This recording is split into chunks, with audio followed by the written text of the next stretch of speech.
Goal, nation's leading institute.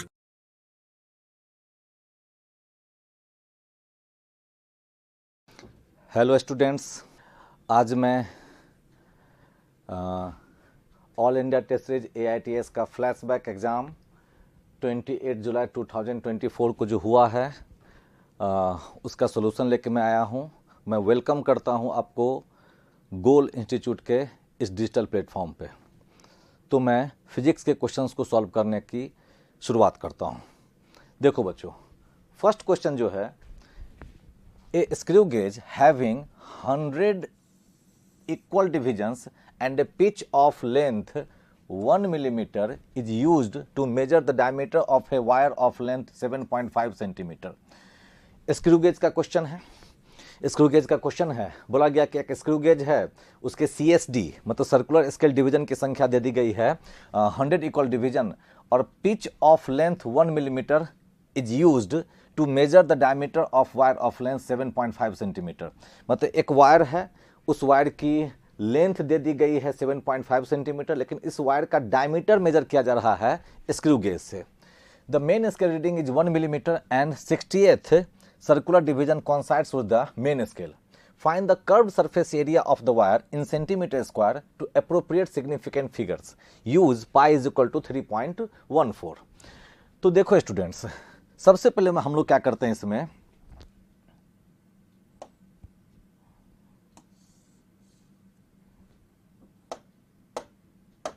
सबसे पहले हम लोग करते हैं इसमें क्या कि लिस्ट काउंट में निकाल देता हूं। हम लोग जानते हैं क्या कि स्क्रू गेज का लिस्ट काउंट जो होगा वह हो जाएगा pitch divided by number of circular scale division. तो पिच का वैल्यू दिया हुआ है 1 मिलीमीटर, तो ये हो जाएगा 1 × 10⁻³ और CSD का वैल्यू दिया हुआ है 100। तो इसको अगर तुम सॉल्व करते हो तो ये हो जाएगा 10⁻⁻5 list count. Okay, it is the list count. And अब बोला जा रहा है क्या कि उसके डायमीटर का वैल्यू निकालना है। तो जब उसके डायमीटर को रीड किया गया तो मेन स्केल रीडिंग दे दिया गया है 1 मिलीमीटर। तो हम लोग सीधा कर देंगे क्या कि diameter is equal to main scale reading plus circular scale reading multiplied by least count. Main scale reading plus circular scale reading multiplied by least count. Main scale reading का वैल्यू दे दिया है 1 मिलीमीटर, तो it will B 1 × 10⁻³ और circular scale reading तो इसके value दे दिए गए हैं 60, तो it is 60 multiplied by least count. List count का वैल्यू है 10⁻⁻5। जब बच्चों इसे तुम सॉल्व करते हो तो इसका वैल्यू मिलेगा 1.60, इसका वैल्यू मिलेगा 1.60 मिलीमीटर। ये मिलेगा बच्चों डायमीटर। ओके, तो हम लोग डायमीटर निकाल लिए। क्वेश्चन में डायमीटर निकालने के लिए नहीं कहा जा रहा है, क्वेश्चन में बोला जा रहा है क्या कि find the curved surface area of the wire. तो अगर हम लोग वायर को एक सिलेंडर मान लें तो it means that the question is the curved surface area of the cylinder तो हम लोग जानते हैं कि कर्व्ड सरफेस एरिया को अगर हम लोग A लिखते हैं तो it will be 2πRh, it will be 2πRh, और here pi is the pi, 2r is the diameter and h is the its length. The curved surface area is equal to 2πRh, pi d and l। Pi का value put करो 3.14, D का value अभी हम लोगों ने निकाला है वह पुट करो तो 1.60 मिलीमीटर है, तो इंटू 10⁻⁻3। एल का वैल्यू पुट करो तो एल का वैल्यू दिया हुआ है 7.5 सेंटीमीटर, तो इट विल बी 7.5 × 10⁻⁻2। और तब इसको जो सॉल्व करोगे बच्चों तो इसका वैल्यू आएगा मीटर में। हम लोग का आंसर लाना है मीटर स्क्वायर में, और हम लोग का आंसर लाना है सेंटीमीटर स्क्वायर में। तो जब तुम इसे सेंटीमीटर स्क्वायर में कन्वर्ट करोगे तो इसका जो वैल्यू आता है, पहला ही सही ऑप्शन आता है अप्रॉक्सीमेटली 3.8 सेंटीमीटर स्क्वायर। यह आता है अप्रॉक्सीमेटली 3.8 सेंटीमीटर स्क्वायर। तो इसका करेक्ट आंसर हो गया बच्चों ऑप्शन 1। नेक्स्ट,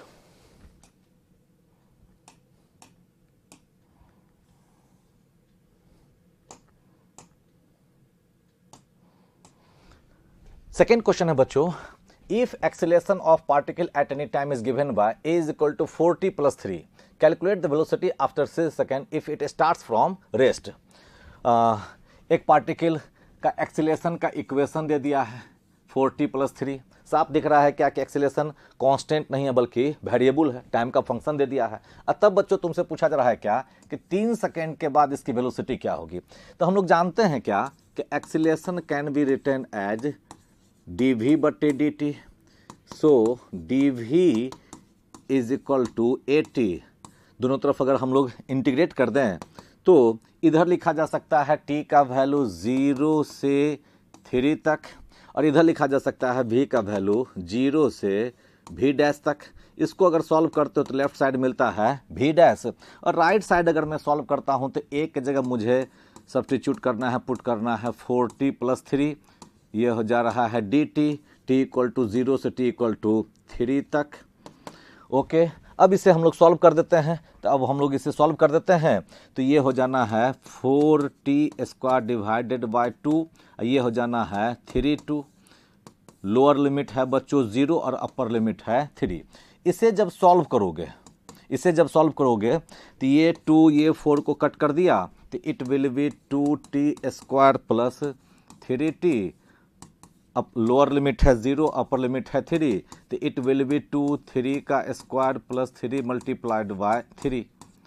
और लोअर लिमिट जो आप पुट करेंगे तो यह तो हो जाना है 0। तो इसका वैल्यू जब पुट करोगे बच्चों तो इसका सही जवाब मिल जाता है 27 मीटर पर सेकेंड। इसका करेक्ट ऑप्शन है 27 मीटर पर सेकेंड, 27 मीटर पर सेकेंड। तो इसका करेक्ट ऑप्शन हो जा रहा है ऑप्शन 3। नेक्स्ट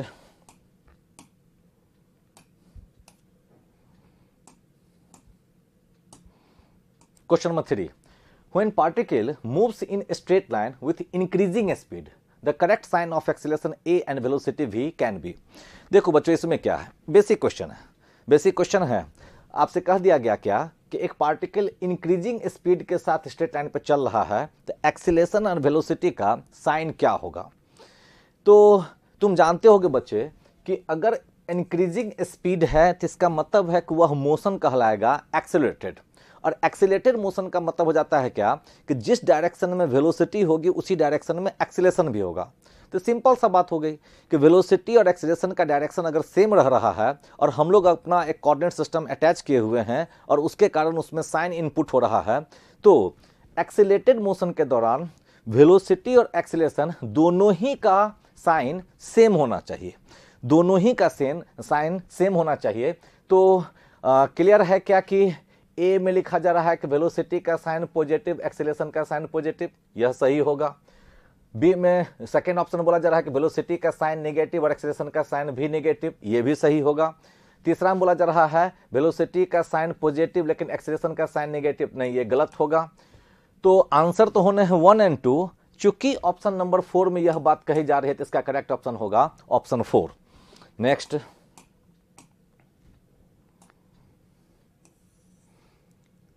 क्वेश्चन नंबर 4 में बच्चों, a car start from rest, moves with an acceleration a and then decelerates at a constant rate 2a for some time to come to rest. If the total time taken is t, the maximum velocity of the car given by. देखो बच्चों इसमें scene क्या है, इसमें scene ये है कि एक पार्टिकल स्ट्रेट लाइन पे चल रहा है, एक कार चल रहा है, रेस्ट से चलना शुरू किया है, फ्रॉम रेस्ट बोल दिया गया है तो रेस्ट से चलना शुरू किया है, u का वैल्यू है 0। अब यह एक्सेलरेट हुआ है, नहीं पता कितने टाइम तक, तो मैं मान लेता हूं कि यह t1 टाइम तक एक्सेलरेट किया। ओके, अब t1 टाइम तक एक्सेलरेट किया है तो एक्सेलरेट करते करते इसके पास कुछ न कुछ स्पीड गेन हो गया। अब जो स्पीड गेन हो गया तो इसके बाद यह डिसेलेरेट करना शुरू किया। इसका मतलब है कि अब इसका एक्सेलरेशन का वैल्यू है माइनस में, उसका वैल्यू दे दिया है क्वेश्चन में 2a, तो डिसेलेरेशन है तो it is acceleration minus 2a। And then बोला जा रहा है कि यह फिर आ गया है कम टू रेस्ट। तो देखो यहां से यहां तक एक्सेलरेट हुआ और फिर यहां से यहां तक डिसेलेरेट हुआ है, तो इट मींस दैट यहां पर की वेलोसिटी ही होगी अपने आप में मैक्सिमम वेलोसिटी। यहीं तो यहां पर की वेलोसिटी अपने आप में होगी मैक्सिमम वेलोसिटी। तो यही वी मैक्स का क्वेश्चन हम लोग से पूछा जा रहा है, what is the value of V max. हाँ, ये भी बात है कि ए टाइम मतलब एक्सीलरेटेड स्थिति में जो समय लगा है उसका वैल्यू अगर हम लोग माने हुए हैं t1 और डिसिलेशन में अगर टाइम जो लगा उसका वैल्यू हम लोग माने हुए हैं t2, तो in the question it is given that t1 plus t2 is equal to t, तो लेट इट बी इक्वेशन 1। अब मोशन स्ट्रेट लाइन का एक्सेलरेशन कांस्टेंट दे रहा है, तो हम लोग एलिजिबल हैं v बराबर u प्लस ए टी, एस बराबर u t plus half a t square and v square बराबर यू स्क्वायर प्लस 2as का यूज करने के लिए। तो फर्स्ट हाफ में अगर आप फर्स्ट t1 टाइम तक अगर आप यूज करते हैं v बराबर u प्लस ए टी, तो it means that v is equal to u plus A T, u का वैल्यू 0 और v के जगह पर हम लोग पुट कर रहे हैं v मैक्स, तो it will B AT1। Okay, late it be equation 2।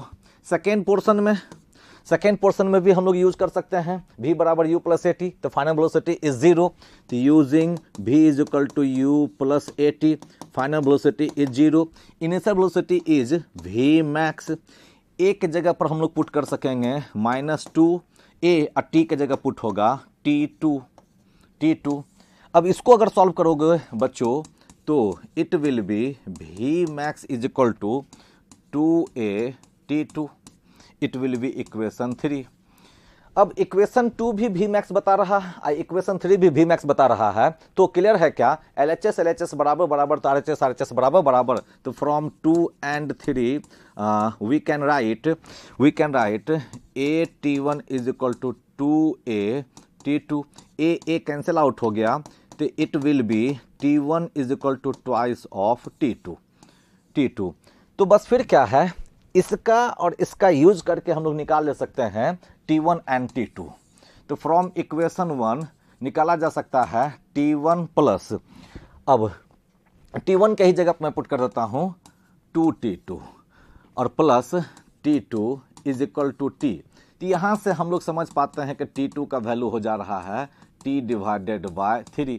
t1 अगर पूछा जाता तो t1 का वैल्यू हो जाएगा 2t2, इसका मतलब कि यह हो जाएगा 2t by 3। But question is what is the value of v max? No problem, v max is the either AT1 और 2AT2। ओके, तो v max is equal to AT1, it is AT1 a, t1 के जगह पर निकाले हो तुम t bye 3, तो it will B AT divided by 3, और AT डिवाइडेड बाय 3 यह मिल रहा है हम लोग को ऑप्शन AT डिवाइडेड बाय 3, यह मिल रहा है हम लोग को ऑप्शन T1 ओ 2T, यस 2T, तो ये मिल जाएगा 2AT डिवाइडेड बाय 3, तो 2AT डिवाइडेड बाय 3 मिल रहा हम लोग को ऑप्शन 2 में, तो करेक्ट ऑप्शन है इसका 2। Next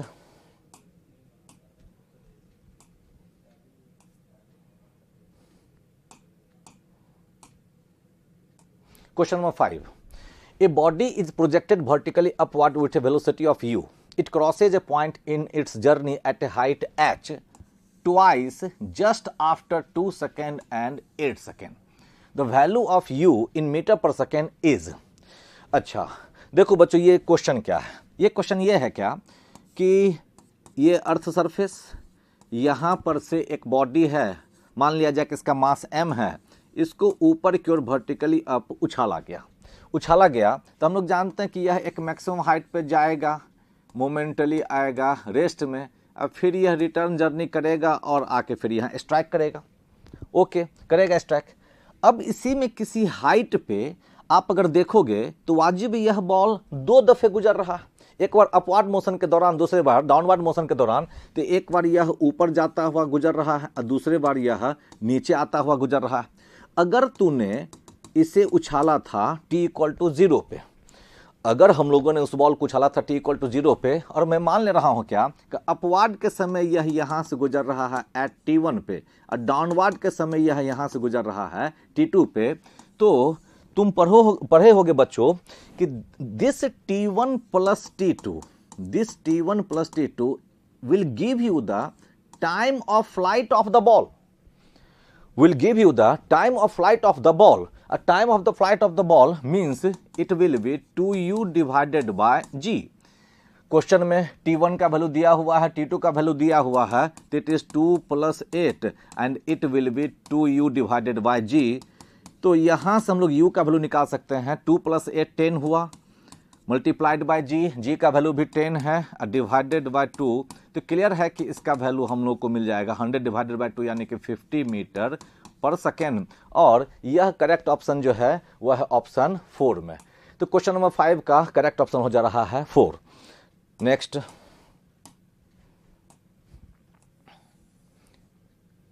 question number 6। Question number 6 में है बच्चों, A conveyor belt is moving horizontally at a speed of 6 meter per second. A box of mass 30 kg is gently laid on it. It takes 0.2 seconds for the box to come to rest. If the belt continues to move uniformly, then the distance moved by the box on the conveyor belt is what? देखो बच्चों, scene ये है कि मान लीजिए कि आप कह रहे हैं कि यह 2 व्हील है, इस 2 व्हील के बीच में एक बेल्ट कनेक्टेड है और वाजिब अगर यह व्हील इस तरीके से और इस तरीके से रोटेट कर रहा होगा तो यह बेल्ट इस तरीके से इस पे घूम रहा होगा, वाजिब घूम रहा होगा। यही जो बेल्ट है, इस बेल्ट को आप कहा करते हैं कन्वेयर बेल्ट। अब इस बेल्ट के बारे में स्पेसिफिकेशन दिया है कि यह घूम रहा है 6 मीटर पर सेकेंड से। ठीक है, यह घूम रहा है 6 मीटर पर सेकेंड से, तो इसके यू का वैल्यू दे दिया गया है 6 मीटर पर सेकेंड। अब बोला गया कि अगर इस पे एक मास जिसका वैल्यू दे दिया है 30 kg, तो इसका वैल्यू दे दिया है 30 kg, इस पे रखा गया तो यह 0.2 सेकेंड में आ जाता है रेस्ट में। तो क्यों आ गया रेस्ट में? इसका मतलब है कि कन्वेयर बेल्ट जो है डिसलेट करवाया, निश्चित रूप से उसके मोशन के अपोजिट में कोई फोर्स लगा, फ्रिक्शन जैसा फोर्स लगा होगा, जिसके कारण वह बॉडी आ पा रहा है रेस्ट में, तो मोशन हो गया होगा डिसलेटेड मोशन। तो हम लोग यूज कर लेते हैं v² is equal to u² plus 2as। अब बेटर रहेगा कि एक जगह पर हम लोग कह देते हैं -2as। Okay, v is equal to 0, u के जगह पर दिया हुआ है 6, तो ये u² माइनस 2as।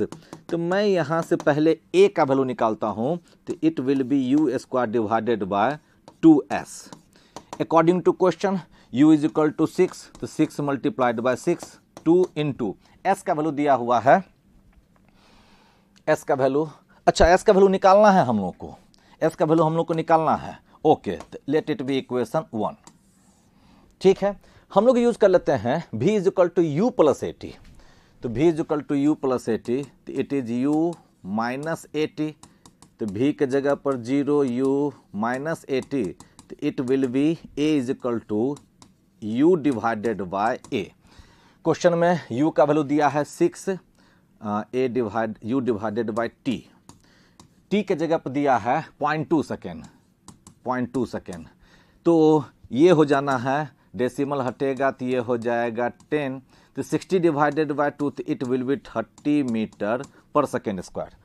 मतलब वह कन्वेयर बेल्ट पे अगर आप एक ब्लॉक रख रहे हैं ये 30 kg का, तो इस ब्लॉक पे पीछे की ओर लगने वाला जो एक्सीलेशन है यानी कि डिसिलेशन का वैल्यू मिल रहा है 30 मीटर पर सेकेंड स्क्वायर। अब आपसे ये क्वेश्चन पूछा जा रहा था क्या कि इस पे रखे, कुछ दूर तक फिसला, रुका, तो आपसे यही पूछा जा रहा है कि कितना दूर तक यह चल के रुका है। तो अभी जो मैं कर रहा था कि using v² is equal to u² minus 2s, तो इसी का यूज करेंगे। ठीक है, अब इक्वेशन 1 में ले आइए, तो इक्वेशन 1 से हम लोग देख रहे हैं कि एक्सीलेशन और डिस्टेंस मूव्ड के बीच में मिल रहा है रिलेशन। तो एक्सीलेशन का वैल्यू और ये हो जा रहा है 6 multiplied by 6 divided by 2s। तो here s is equal to 6 multiplied by 6 divided by 2 into a। तो हेयर 6 इंटू 6 डिवाइडेड बाय 2, और a का वैल्यू बच्चों यहाँ से निकल चुका है 30, तो a का वैल्यू निकल चुका है यहाँ से 30। ओके, तो क्वेश्चन नंबर 6 में अब यही क्वेश्चन पूछा जा रहा था, और 6 का हम लोग जब इसको सॉल्व करते हैं, हम लोग जब इसका सॉल्व करते हैं तो यह जो आएगा, तो ये कटा तो ये हो गया 3, ओके, ये कटा तो ये हो गया 10, ओके, तो 6 डिवाइडेड बाय 10 मीटर, इसका मतलब ये हो जा रहा है 0.6 मीटर, इसका मतलब ये हो जा रहा है कि यह है 60 सेंटीमीटर, और इसका सही ऑप्शन रह रहा है 3 में, इसका करेक्ट ऑप्शन हो जा रहा है 3। Next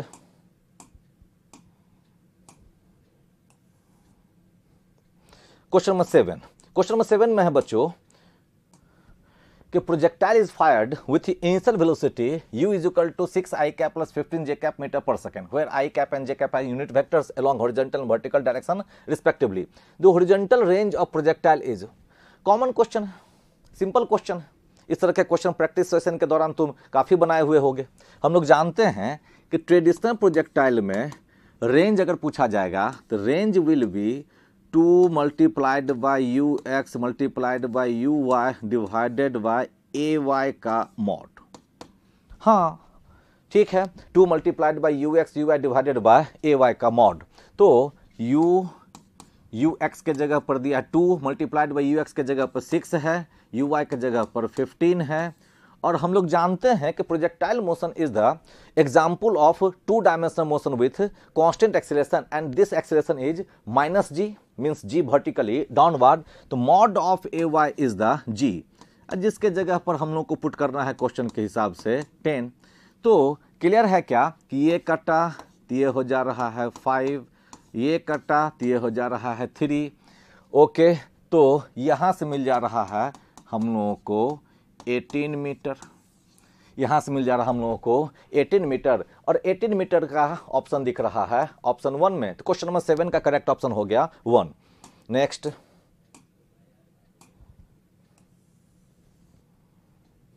question number 8, question number 8 में है बच्चों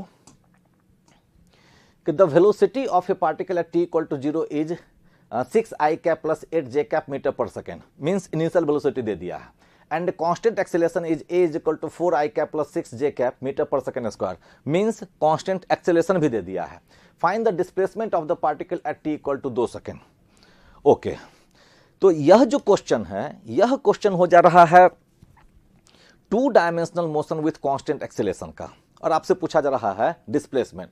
तो बच्चों तुम पढ़े होगे कि इसमें कंपोनेंट वाइज हम लोग काम कर ले सकते हैं। कंपोनेंट वाइज काम कर लेने का मतलब ये कि मैं निकाल देता हूं डिस्प्लेसमेंट का x component and it will be you x T plus half A x T square. चलो पुट किया जाए, यू एक्स के जगह पर है 6, टी के जगह पर है 2, फिर प्लस हाफ ए एक्स के जगह पर है 4 एंड टी के जगह पर है 2 मल्टीप्लाइड बाई 2। तो ये 2 कैंसिल आउट हो गया, तो 12 अब प्लस ये हो जा रहा है 8। तो आप इसको पुट करते हैं तो ये मिल जा रहा है 20 मीटर। ये मिल गया डिस्प्लेसमेंट का x कंपोनेंट। ओके, इसी तरीके से डिस्प्लेसमेंट का y कंपोनेंट भी हम लोग निकाल लेंगे। तो dy will be U Y T plus half A Y T square. U Y के जगह पर है बच्चों 8, टाइम इंटरवल दिया गया है 2 सेकेंड, ये हो गया हाफ, और ए वाई का वैल्यू है बच्चों 6, ये है 6, T square it will be 2 multiplied by 2। ये 2 कैंसिल आउट, तो ये हो जा रहा है 16, अब प्लस ये हो जा रहा है 12। ओके, तो ये हो जा रहा है 28 मीटर। ओके बच्चों, तो डिस्प्लेसमेंट का x कंपोनेंट मिल गया, डिस्प्लेसमेंट का y कंपोनेंट मिल गया। अब हम लोग से पूछा जा रहा था डिस्प्लेसमेंट बताओ। तो डिस्प्लेसमेंट का x component y component 4 option i cap और j कैप में ही दिख रहा है। इसके डिस्प्लेसमेंट के जो होंगे सही ऑप्शन 3 में दिख रहे हैं कि r is equal to 20 i cap plus 28 j cap. तो क्वेश्चन नंबर 8 का करेक्ट ऑप्शन हो जा रहा है option 3। Next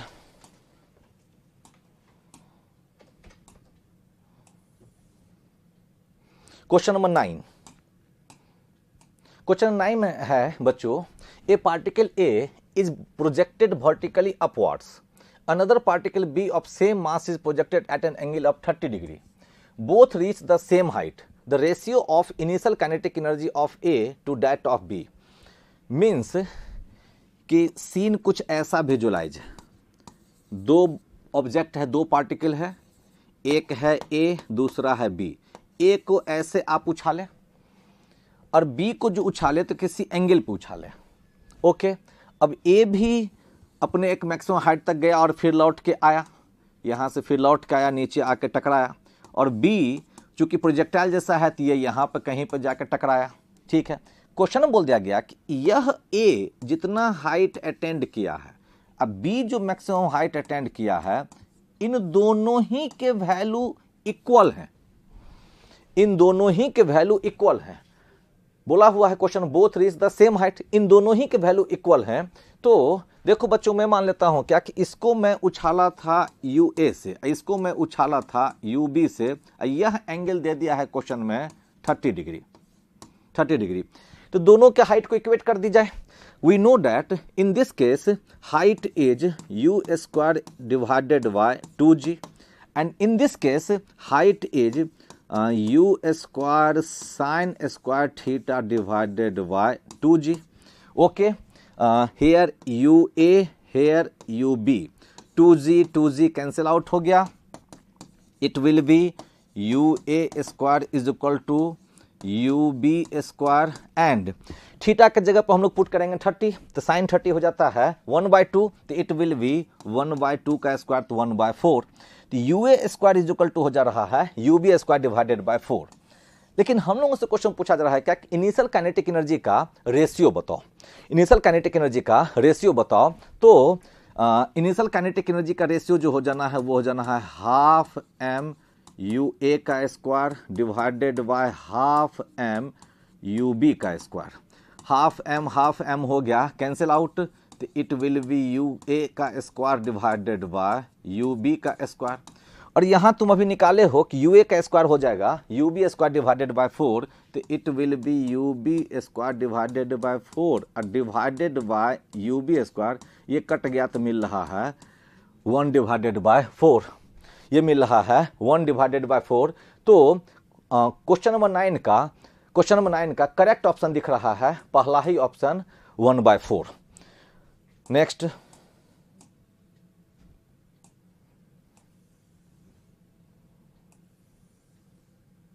question number 10। Question number 10 है बच्चों, a rocket of initial mass 8000 kilogram, a rocket of initial mass 8000 kilogram is launched far away from gravitational influence. अच्छा, rocket propulsion का question है, रॉकेट प्रोपल्शन का क्वेश्चन है। एक rocket है जिसका मास दे दिया, इनिशियल मास दे दिया है 8000 किलोग्राम, तो इनिशियल मास दे दिया है 8000, m0 का वैल्यू दे दिया है 8000 kilogram. Okay, far away from gravitational influence, if it Burns fuel at constant rate of 20 kg पर सेकेंड।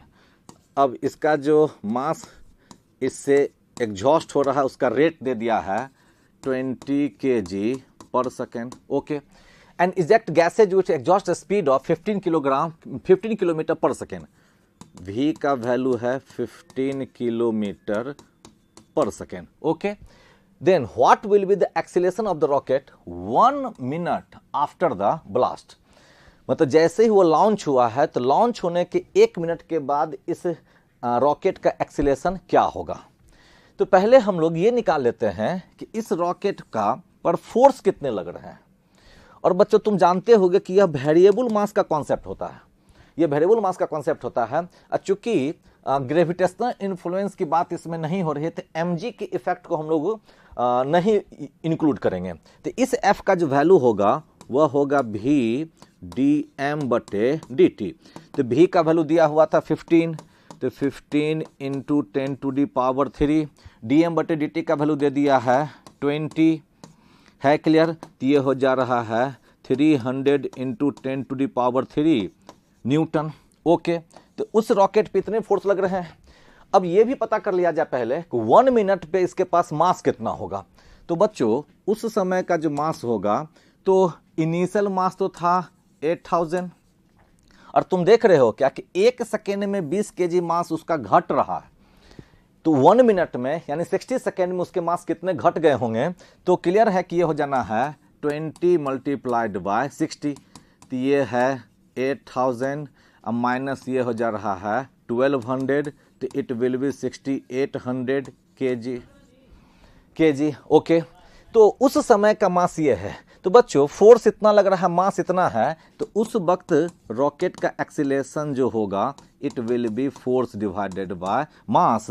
और फोर्स का वैल्यू है बच्चों 300 × 10⁻³ एंड मास इज 6800। जब तुम इसे सॉल्व करोगे जब तुम इसे सॉल्व करोगे तो पाओगे कि अप्रॉक्सीमेट वैल्यू तुमको मिलेगा ऑप्शन 2 के जैसा, मतलब 44.12 मीटर पर सेकेंड स्क्वायर। इसका मतलब यह हुआ कि क्वेश्चन नंबर 10 का करेक्ट ऑप्शन है ऑप्शन 2। नेक्स्ट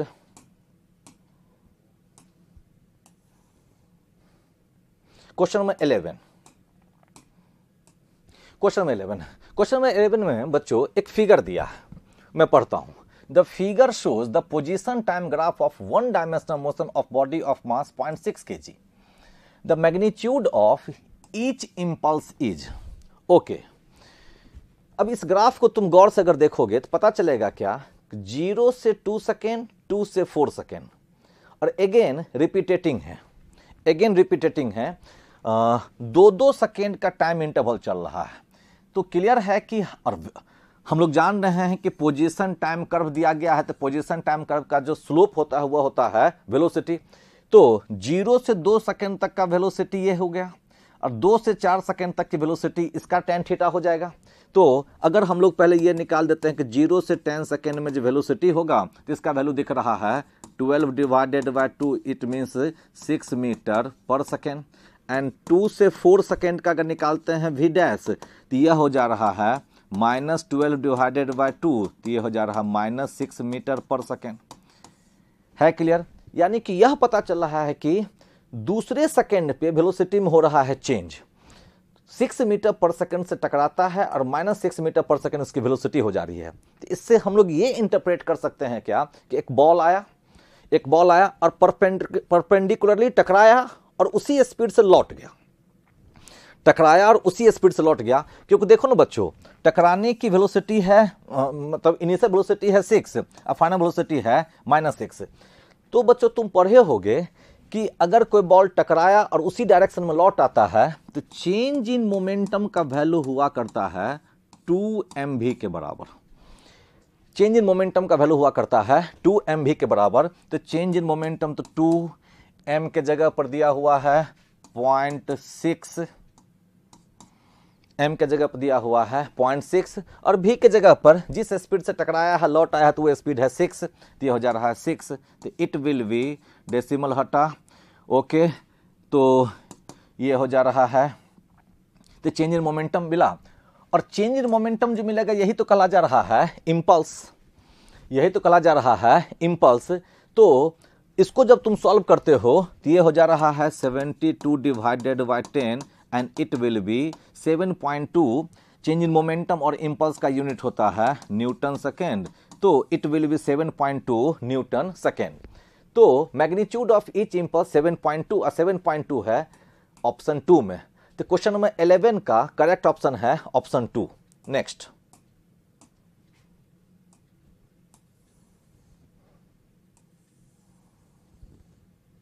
क्वेश्चन नंबर 12 में बच्चों एक फिगर है, फिगर को डिस्क्राइब कर रहा है कि 2 masses A and B of 18 kg and 9 kg respectively are connected with a string passing over a frictionless pulley fixed at the corner of a table as shown in the figure। Okay, B दे दिया है 9 kg, A दे दिया है 18 kg, ठीक है।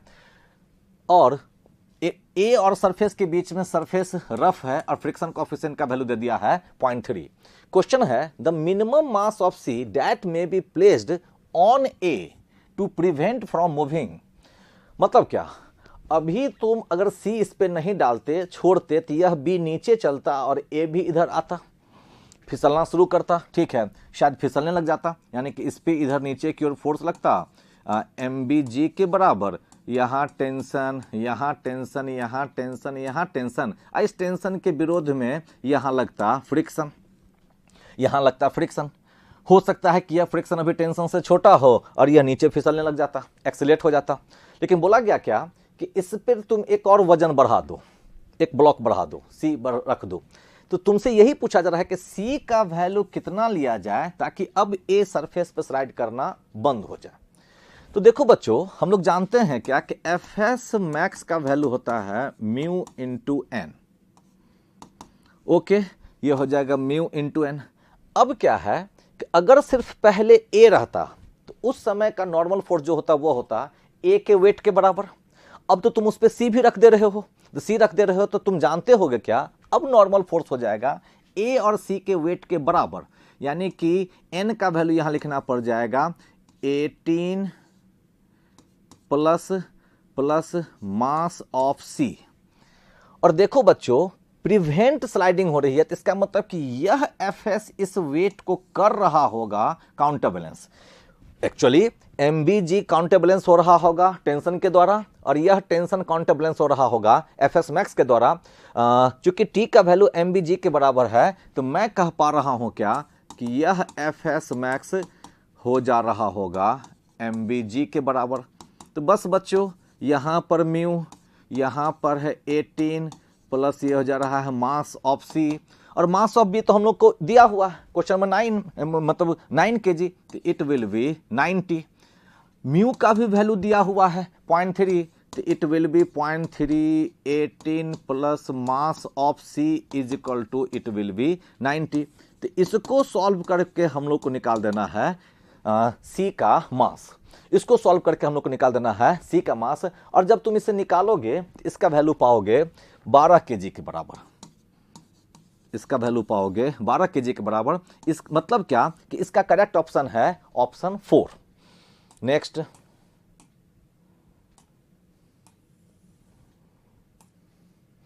Question number 13। Question number 13 में है बच्चों, a system consists of 3 masses m1 m2 and m3 connected by string passing over a pulley p as given in figure. हम लोग देख सकते हैं कि m2 m3 को एक स्ट्रिंग से कनेक्ट कर दिया, अगर m2 को भी फिर m3 से m1 से कनेक्ट कर दिया गया, और यहाँ पर एक लाइट पुली लगा दिया गया है। लेकिन बोला जा रहा है कि on rough horizontal table the coefficient of friction is mu. If the pulley is frictionless of negligible mass, the downward acceleration of the mass m1 is, it is the question. यानी कि अभी जब तुम इसे छोड़ोगे तो यह नीचे की ओर और यह दोनों इधर की ओर होगा एक्सीलरेटेड, और मान लिया जाए कि यह एक्सीलरेशन ए है, तो तुमसे यही पूछा जा रहा है बच्चों कि इस ए का वैल्यू क्या होगा। सिंपल क्वेश्चन है, न्यूटन्स लॉज ऑफ मोशन के इंट्रोडक्शन में आप लोग जो सवाल बनाते हैं उसी टाइप का यह क्वेश्चन है, तो सिंपल ही क्वेश्चन है। मैं इसमें फोर्सेस दिखाता हूं, तो बच्चों इस पे लग रहा होगा नीचे की ओर m1 जी, यहाँ टेंशन होगा, यहाँ टेंशन होगा। मान लेता हूँ मैं ये T1 है, यह T1 है, फिर यहाँ T1 है, फिर यहाँ T1 है, यहाँ टेंशन, ये T2 है, ये लग रहा होगा M2 जी, ये लग रहा होगा M3 जी। ओके, इस पे लग रहा होगा नॉर्मल फोर्स, इस पे लग रहा होगा नॉर्मल फोर्स, ये नॉर्मल फोर्स N, ये नॉर्मल फोर्स N डैश। और नो डाउट M2 और M3 दोनों पे पीछे क्यों लग रहा होगा फ्रिक्शन, एक का नाम F1 तो दूसरे का नाम F2। ओके ठीक है, अब पूछा जा रहा है क्या एक्सीलरेशन का वैल्यू क्या होगा।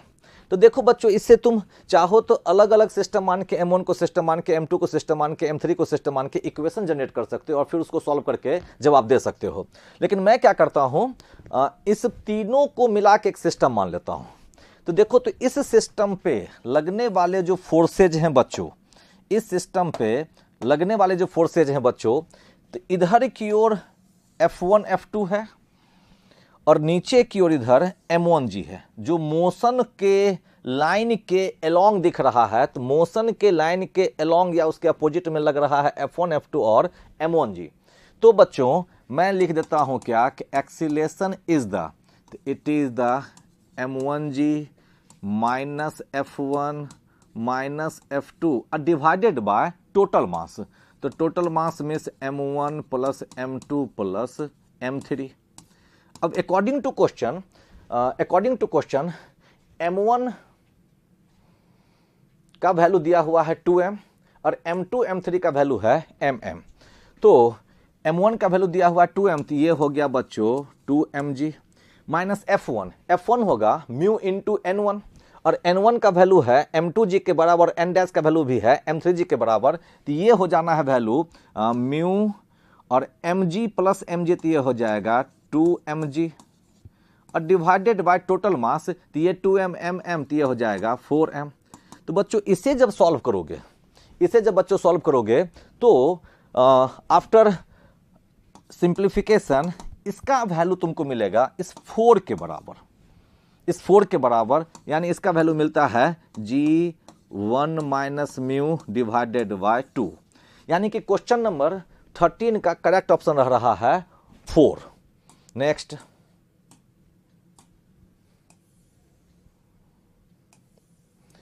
Question number 14। क्वेश्चन नंबर 14 में रीजन एसर्शन है the work done during A round trip is always zero. ना, फॉल्स हो गया। हम लोग जानते हैं concept of conservative force and non conservative force. Conservative force के कारण वर्क डन किसी राउंड ट्रिप में हमेशा होता है जीरो, लेकिन नॉन कंजर्वेटिव फोर्स के कारण राउंड ट्रिप में वर्क डन जीरो नहीं होता है, नॉन जीरो होता है। पॉजिटिव हो सकता है, नेगेटिव हो सकता है, जबकि स्टेटमेंट में कह रहा है क्या कि work done during a round trip is always zero, तो फॉल्स हो गया। दूसरा statement, reason displacement in the round trip is zero, हाँ ये सही है, ये ट्रू है, क्योंकि अगर कोई बॉडी जहां से शुरू हुआ फिर चल के वहीं आ जाएगा, क्लियर है कि डिस्प्लेसमेंट जीरो होगा। हाँ, जहां से चला फिर वहीं आ गया तो क्लियर है कि डिस्प्लेसमेंट जीरो होगा। तो बच्चों इसका सही ऑप्शन हो जाना है 3, assertion is incorrect but reason is correct. इसका सही ऑप्शन है 3। नेक्स्ट,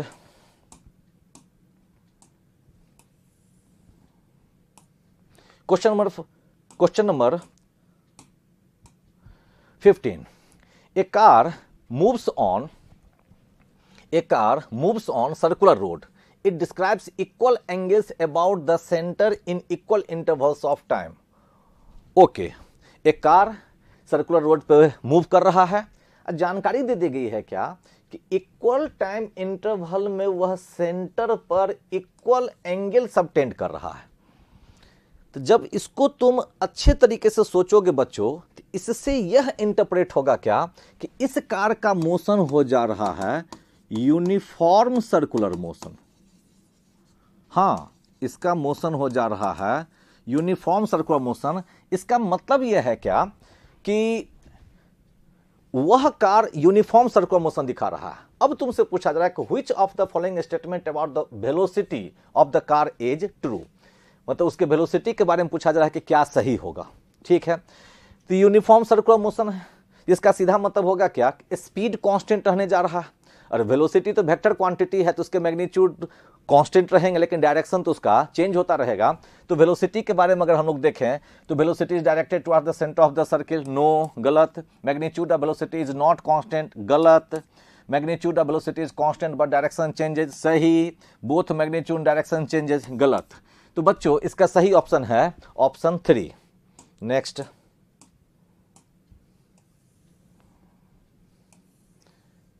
क्वेश्चन नंबर 16 में है बच्चों, a ball tied to an inextensible string is swing in a vertical circle. अच्छा, बोला जा रहा है क्या कि इस तरीके से एक वर्टिकल सर्किल में एक बॉल को ऐसे बांध के घुमाया जा रहा है, ऐसे घुमाया जा रहा है।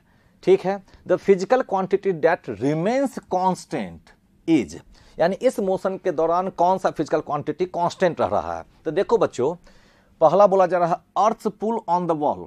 यस, अर्थ पुल मीन्स क्या, mg। अरे बच्चों, यह बॉल ऊपर जाए नीचे जाए, क्लियर बात है कि g कांस्टेंट रह रहा है तो हर समय इसका जो है वेट बराबर ही रहेगा, mg ही रहेगा। तो ये तो रहना है constant. Speed of the ball, ना, ऊपर जाएगा तो स्पीड घटेगा, नीचे आएगा तो स्पीड बढ़ेगा। टेंशन इन द स्ट्रिंग, ना, उसी तरीके से हम लोग जानते हैं कि टेंशन जो है सो नीचे में ज्यादा रहेगा और टॉप पे कम रहेगा। सेंटीपिटल फोर्स, ना, इसमें भी चेंज होगा। तो इसका करेक्ट ऑप्शन है बच्चों ऑप्शन 1। नेक्स्ट, क्वेश्चन नंबर 17 में है बच्चों, a particle is moving along a circular path. Okay, the angular velocity, linear velocity, angular acceleration and centripetal acceleration of the particle at any instant respectively are given. Which of the following relations is not correct? Okay, correct नहीं choose करना, not correct choose करना है। तो मैं थोड़ा visualise कर लेता हूं। मैं कहता हूं कि यह वह पार्टिकल है सर्किल पे घूम रहा है, ये हो गया उसका एक्सिस, ये हो गया इसका एक्सिस। ठीक है, अब हम लोग जानते हैं क्या कि वेक्टर ओमेगा, वेक्टर अल्फा, ये दोनों का डायरेक्शन तो हो जाना है अलोंग द एक्सिस। ठीक है, या तो ऊपर की ओर या फिर नीचे की ओर। तो ओमेगा का डायरेक्शन तो ये हो जाएगा, अल्फा का डायरेक्शन ऊपर भी हो सकता है और नीचे भी हो सकता है, लेकिन वेलोसिटी जो होंगे तो वह तो इसके पाथ पर होंगे टेंजेंशियल, और एक्सीलेशन जो होंगे तो वह एक्सीलेशन दोनों तरह का होगा, एक होगा सेंटीपिटल एक्सीलेशन, दूसरा होगा टेंजेंशियल एक्सीलेशन, तो नेट एक्सीलेशन इस तरीके से होगा, ठीक है। लेकिन वह घूमने वाले सर्किल के प्लेन में होगा। ओके, तो अब हम लोग चेक करते हैं। पहला जो बोला जा रहा है omega is perpendicular to acceleration, गलत, मतलब यह करेक्ट नहीं है, ये फॉल्स है, क्योंकि यह दोनों तो एक ही लाइन पे है। ओमेगा परपेंडिकुलर टू भी ट्रू है, omega velocity perpendicular to centripetal acceleration true है, omega perpendicular to acceleration true है। ओके, इसमें फॉल्स कौन है? तो पहला ऑप्शन जो है वह फॉल्स है, और हम लोगों को फॉल्स को ही टिक करना है, हम लोगों को फॉल्स ही कनेक्ट करना है। इसलिए बच्चों इस सवाल का सही जवाब होने जा रहा है ऑप्शन 1 ही। ओके, तो क्वेश्चन नंबर 17 का सही करेक्ट ऑप्शन है option 1। Next question number 18। Question number 18 में है बच्चों, an aircraft executes A horizontal loop of radius 2 kilometre with A steady speed of 1080 kilometre per hour. Okay, बोला जा रहा है कि एयरक्राफ्ट है हॉरिजॉन्टल लूप में घूम रहा है, यानी कि सर्कुलर मोशन में घूम रहा है, तो हम लोग कह देते हैं कि यह एक एयरक्राफ्ट है, ठीक है। रेडियस जो है वह आर का वैल्यू दे दिया है 2 किलोमीटर। ओके, अब बोला जा रहा है कि इसके घूमने का स्पीड भी दे दिया है, तो भी का वैल्यू भी दे दिया है, तो 1080 किलोमीटर पर आवर है, तो इसको हम लोग 8/15 से डिवाइड कर देंगे, तो ये हो जाएगा इतना मीटर पर सेकेंड, इतना मीटर पर सेकेंड। ओके, अब बोला जा रहा है find its centripetal acceleration. Simple question है, आसान है। हम लोग जानते हैं कि सेंट्रीपिटल एक्सीलरेशन हो जाएगा बच्चों v² डिवाइडेड बाय r। तो v का वैल्यू यहाँ दिया हुआ, r का वैल्यू यहाँ दिया हुआ है 1080 मल्टीप्लाइड बाय 8/15 का square divided bye r। r है 2 किलोमीटर, तो 2 × 10⁻³ तो इसको सॉल्व करोगे बच्चों तो मिलेगा मीटर पर सेकेंड स्क्वायर, और इसको जब तुम सॉल्व करते हो तो यह मिलता है 45 मीटर पर सेकेंड स्क्वायर। इसलिए इसका करेक्ट ऑप्शन जो है वह है option 2। Next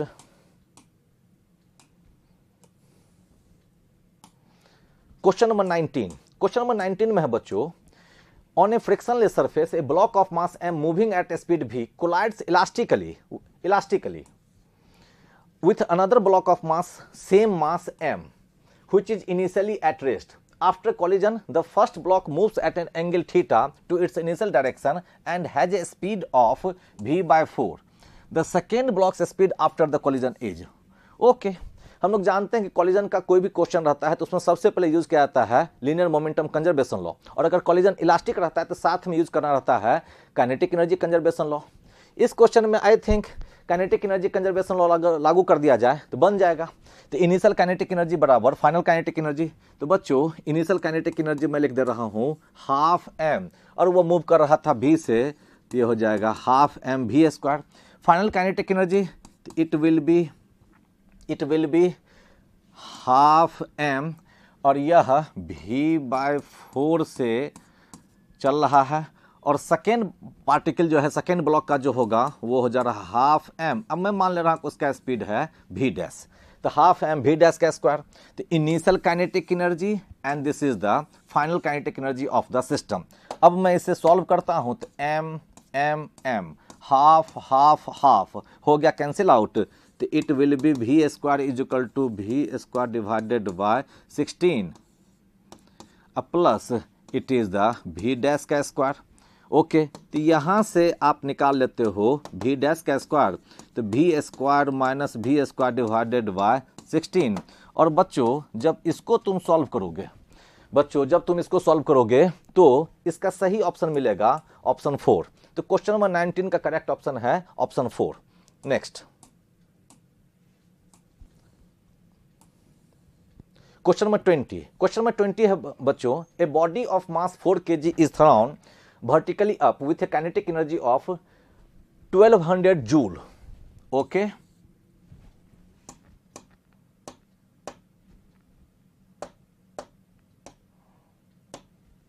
okay 1200 joule. The height eight which the kinetic energy of the body becomes half of the original value is. बोला जा रहा है क्या कि एक बॉल को तुम इस तरीके से प्रोजेक्ट किए, इसकी काइनेटिक एनर्जी जो प्रोजेक्शन के समय दे दिया गया है 1200 जूल। बोला जा रहा है कि जाएगा किसी हाइट पे, लेकिन बोला जा रहा है कि वह हाइट का वैल्यू बताओ जिस हाइट पर जब यह गुजर रहा है तो उस वक्त इसकी काइनेटिक एनर्जी इनिशियल का आधा हो जा रहा है। ओके, तो नो प्रॉब्लम। मान लिया जाए कि इसे तुम उछाल रहे हो यू से, तो मैं इस पोजीशन, इनिशियल पोजीशन और इस फाइनल पोजीशन के बीच में एनर्जी कंजर्वेशन लॉ लागू कर देता हूं। तो मैं यहाँ पे एनर्जी कंजर्वेशन लॉ लागू कर देता हूं। तो इनिशियल स्टेट में काइनेटिक एनर्जी जोड़ पोटेंशियल एनर्जी, तो काइनेटिक एनर्जी है 1200 और पोटेंशियल एनर्जी है 0। इस हाइट पे काइनेटिक एनर्जी बोल दिया था उसका हाफ हो जाए, तो यानी कि 1200 का हाफ हो जाएगा तो वो हो जाएगा 600। और पोटेंशियल एनर्जी तो नहीं जानते हम लोग, तो मैं लिख दिया कि ये हो जा रहा है mgh। तो फिर बच्चों तो यहाँ से हम लोग को मिल जाएगा mgh 1200 minus 600 it will B 600। तो यहाँ से h का वैल्यू हो जाना है 600 डिवाइडेड बाय mg, और m का वैल्यू दिया था 4 kg, तो इट इज 4 इंटू 10। ये खत्म, ये खत्म, ये हो गया 2, ये हो गया 30, तो ये कट के हो जा रहा है 15 मीटर। तो 15 मीटर की ऊंचाई पर उसकी kinetic energy initial kinetic energy का आधा हो जाएगा, और इसका करेक्ट ऑप्शन है 3। Next question number 21। Question number 21 में है बच्चों, a body of mass 5 kg has momentum of 12 kg metre पर second when force of 0.5 newton is applied on it for 10 second, the increase in its kinetic energy is. ये अच्छा question है बच्चों। देखो क्या दिया गया है, मास दे दिया है पार्टिकल का, बॉडी का, इसका इनिशियल मोमेंटम दे दिया गया है। तो पहले मैं क्या करता हूं, इसकी इनिशियल काइनेटिक एनर्जी निकाल देता हूं। तो ये हो जाना है P इनिशियल का square divided bye 2m। P initial दिया हुआ है, तो ये हो जा रहा है 12 का स्क्वायर डिवाइडेड बाय 2, m के जगह पर है 5, तो इट इज 12 का स्क्वायर डिवाइडेड बाय 10। ये हो गया इनिशियल काइनेटिक एनर्जी। अब बोला जा रहा है कि उस पे 0.5 न्यूटन का फोर्स लगा है 10 सेकेंड तक। तो क्लियर है कि यह इंपल्स क्रिएट किया होगा। तो इंपल्स डेल्टा P बराबर F multiplied by delta T। F is 0.5 Newton, delta T is 10 second, तो ये 10 खत गया, तो ये हो गया 5 का। तो उसके मोमेंटम में इंक्रीमेंट हुई होगी 5 का, तो मोमेंटम फाइनल क्या हो गया होगा, तो मोमेंटम फाइनल हो गया होगा 12 अब प्लस 5, तो इट विल बी 17। तो काइनेटिक एनर्जी फाइनल क्या हो जाएगा, तो काइनेटिक एनर्जी फाइनल हो जाएगा मोमेंटम फाइनल का स्क्वायर डिवाइडेड बाय 2m, तो it will B 17 square divided by 10। तो बच्चों ये है इनिशियल काइनेटिक एनर्जी, ये है फाइनल काइनेटिक एनर्जी। अब तुमसे पूछ रहा है क्या कि increase in its kinetic energy क्या होगा। तो इंक्रीज का मतलब हो गया final kinetic energy minus initial kinetic energy. तो kinetic energy final minus kinetic energy initial, यहां से मिल जा रहा है, तो it is 17 square divided by 10, अब माइनस ये हो जा रहा है 12 square divided by 10 divided by 10। Okay okay, अब जब तुम इसे सॉल्व करोगे तो यह तुमको ऑप्शन फर्स्ट के जैसा आएगा 14.5 जूल के बराबर, और इसका करेक्ट ऑप्शन रह रहा है ऑप्शन 1, यानी क्वेश्चन नंबर 21 का करेक्ट ऑप्शन है option 1। Next question number 22। Question number 22 में है बच्चों, a particle moves from position R1 to position R2 under the action of this force, the work done will be. Simple question है, simple सा question, work done पूछा जा रहा है। Final position vector दे दिया, इनिशियल पोजीशन वेक्टर दे दिया है, तो हम लोग जानते हैं कि डिस्प्लेसमेंट निकाला जा सकता है final position vector minus initial position vector. तो हम लोग 12 माइनस 2, तो ये हो जाएगा 10i कैप, 8 माइनस 3, तो ये हो जाएगा 5j cap, 5 minus minus 7, it is 12k cap. तो ये हो गया डिस्प्लेसमेंट वेक्टर। फोर्स दिया हुआ है क्वेश्चन में, तो फोर्स दिया हुआ क्वेश्चन में कि यह है 5i cap plus 2j cap plus 4k cap. अब पूछा जा रहा है वर्क डन, तो we know that work done will be dot product of force and displacement. तो 10 मल्टीप्लाइड बाय 5 तो 50 प्लस 5 मल्टीप्लाइड बाय 2 10 प्लस 12 मल्टीप्लाइड बाय 4 तो it will be 48। It will be 48। तो बच्चों इसको जब तुम सॉल्व करते हो तो इसका वैल्यू मिल जाता है 108 जूल। इसका वैल्यू मिल जाता है 108 जूल। इसका करेक्ट ऑप्शन है ऑप्शन 2। नेक्स्ट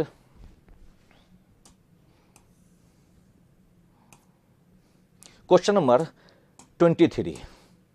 क्वेश्चन नंबर 23 में ए particle is projected horizontally from A height h। A constant horizontal velocity is given to the particle. Taking g to be constant everywhere, kinetic energy of the particle with respect to time t is correctly shown. हाँ, projectile का question है। देखो बच्चों scene दिया है क्या कि एक हाइट है, इस हाइट पर से एक बॉल को प्रोजेक्ट किया गया है, मान लेता हूँ मैं u से, तो यह ऐसे जाएगा और कहीं न कहीं जाके गिरेगा। अब पूछा जा रहा है कि इसके चलने के दौरान काइनेटिक एनर्जी और टाइम के बीच में क्या रह रहा है, रिलेशन। तो पहले हम लोग रिलेशन ले आते हैं, तो फिर उसको ग्राफ में भी कन्वर्ट कर लेंगे। क्या होगा रिलेशन, तो किसी भी टाइम पे जो काइनेटिक एनर्जी होगी तो यह लिखाएगा हाफ एम वी स्क्वायर, और हम लोग जानते हैं कि यह हो जाएगा half m v square can be written as v x square plus v y square. फिर आगे मैं बढ़ता हूँ, ये हो गया हाफ एम वी एक्स के जगह पर तो रहेगा हमेशा यू, तो ये हो गया यू स्क्वायर। अब वी वाई के जगह पर रहेगा u y plus g t, तो u y plus a Y t. तो क्लियर है क्या कि u तो जीरो रह रहा होगा, यू वाई तो जीरो रह रहा है, तो इसके जगह पर सिंपली लिखा जाएगा क्या, जी टी का स्क्वायर। इसको अगर आप सिंप्लीफाई करते हैं तो it will be half m u square plus half m g square and t square. तो देखो बच्चों काइनेटिक एनर्जी और टाइम के बीच का यह मिल गया रिलेशन। काइनेटिक एनर्जी और टाइम के बीच का मिल गया रिलेशन, जो कि तुम देख के कह दे सकते हो कि यह चूंकि यहाँ पर टी स्क्वायर है तो ग्राफ जो बनेगा वह बनेगा पैराबोला, और t बराबर जीरो पे काइनेटिक एनर्जी का वैल्यू जीरो नहीं है, समथिंग पॉजिटिव है, तो ग्राफ बनेगा parabola rising upward having some intercept on y axis. तो इस हिसाब से इसका सही ऑप्शन रह रहा है ऑप्शन 4। तो क्वेश्चन नंबर 23 का करेक्ट ऑप्शन है option 4। Next question number 24। Question number 24 में है बच्चों, a body of mass 6 kg under a force which causes A displacement s in meters given by s is equal to 1/3 t cube.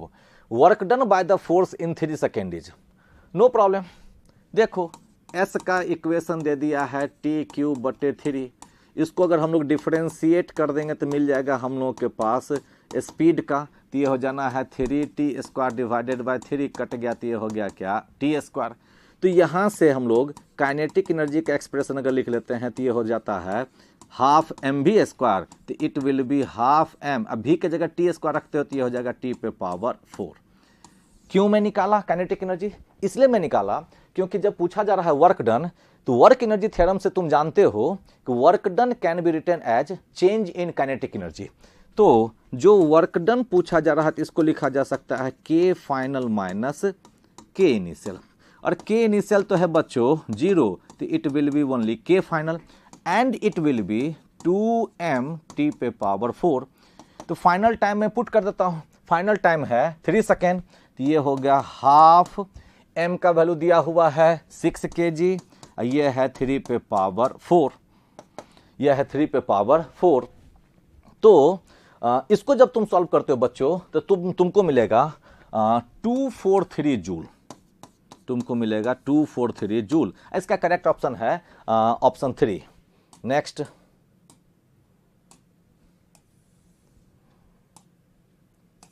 Question number 25।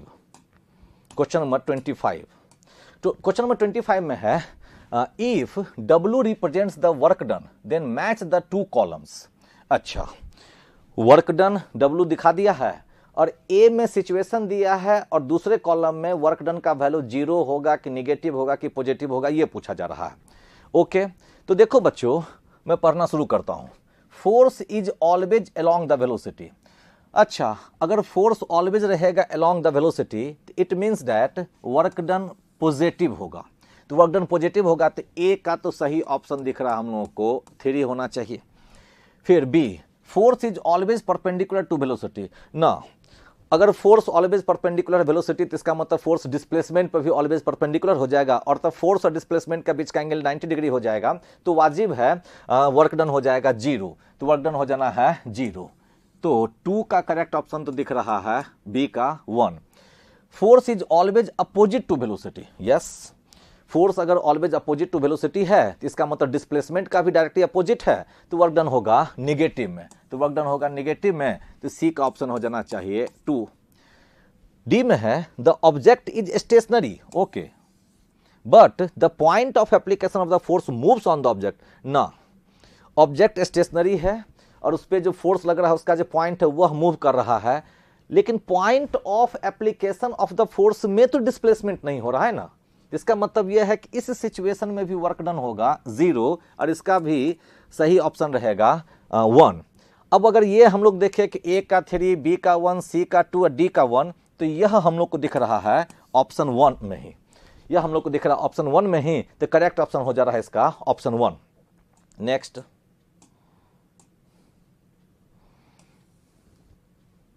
Question number 26। Question number 26 में है, question number 26 में है, ए vehicle is moving with a uniform velocity on a smooth horizontal road, then power delivered by its engine must be ठग लिया है question में। बोला जा रहा है कि वह व्हीकल यूनिफॉर्म वेलोसिटी से चल रहा है बच्चों। तो यूनिफॉर्म वेलोसिटी का मतलब हो गया एक्सीलरेशन 0, और एक्सीलरेशन 0 का मतलब हो गया उस पर लगने वाला नेट फोर्स 0। और जब फोर्स ही नहीं लग रहा है तो इंजन के द्वारा पावर डिलीवर्ड का वैल्यू भी हो जाएगा 0। तो इसका सही ऑप्शन है ऑप्शन 2। नेक्स्ट,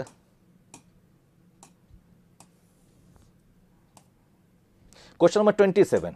क्वेश्चन नंबर 27 में है बच्चों, according to Hooke's law of elasticity, if stress is increased, okay, then the ratio of stress to strain. तो हम लोग जानते हैं कि स्ट्रेस डिवाइडेड बाय स्ट्रेन अगर तुम करते हो तो यह तो देगा यंग्स मॉडुलस। बोला जा रहा है क्या कि अगर स्ट्रेस को इंक्रीज करते हैं तो इस रेशियो पे क्या प्रभाव पड़ेगा? कोई प्रभाव नहीं पड़ेगा। हम लोग जानते हैं कि अगर स्ट्रेस को इंक्रीज करेंगे तो उसी हिसाब से स्ट्रेन भी इंक्रीज कर जाता है, और इस दोनों का रेशियो जो है वह कहलाता है यंग्स मॉडुलस, और वह रहता है कांस्टेंट। तो यह रेशियो जो बोला जा रहा है वह तो रह जाएगा रिमेन्स कांस्टेंट। तो 27 का करेक्ट ऑप्शन रहेगा option 3। Next, question number 28। Question number 28 में बोला जा रहा है बच्चों, the length of a metal is L1 when the tension in it is T1 and L2 when the tension in it is T2। The original length of the wire is, no problem, मैं मान लेता हूं original length of the wire है L। तो it means T1 is equal to K multiplied by L1 minus L, और T2 is equal to K multiplied by L2 minus L। तो इन्हीं दोनों के सहारे हम लोग को L का वैल्यू निकालना है। तो मैं दोनों को डिवाइड कर दिया तो K कट गया, तो L1 minus L divided by L2 minus L।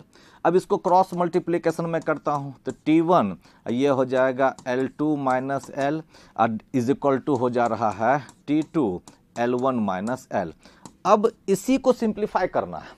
अब इसी को सिंप्लीफाई करना है, जिसको जब तुम बच्चों सिंप्लीफाई करोगे तो L का वैल्यू जो तुमको मिलेगा तो ये ऑप्शन 2 के बराबर मिलता है। ये मिलता है T1 L2 minus T2 L1 divided by T1 minus T2, जो कि है करेक्ट ऑप्शन 2 में। जिसका मतलब क्वेश्चन नंबर 28 का करेक्ट ऑप्शन है 2। Next, question number 29। Question number 29 में है, the pressure at the bottom of A tank containing a liquid does not depend on. बोला जा रहा है कि एक कंटेनर है, कंटेनर में लिक्विड भरा हुआ है, और बोला जा रहा है कि बॉटम पे प्रेशर का वैल्यू क्या होगा। तो हम लोग जानते हैं कि बॉटम पे प्रेशर का वैल्यू होता है H ρg, बॉटम पे होता है H ρg। तो क्लियर बात है क्या किस पे डिपेंड नहीं कर रहा है यह प्रेशर? तो पहला बोला जा रहा है area of the bottom Surf, हाँ एरिया पर नहीं डिपेंड करता है। दूसरा है नेचर ऑफ द लिक्विड, करता है।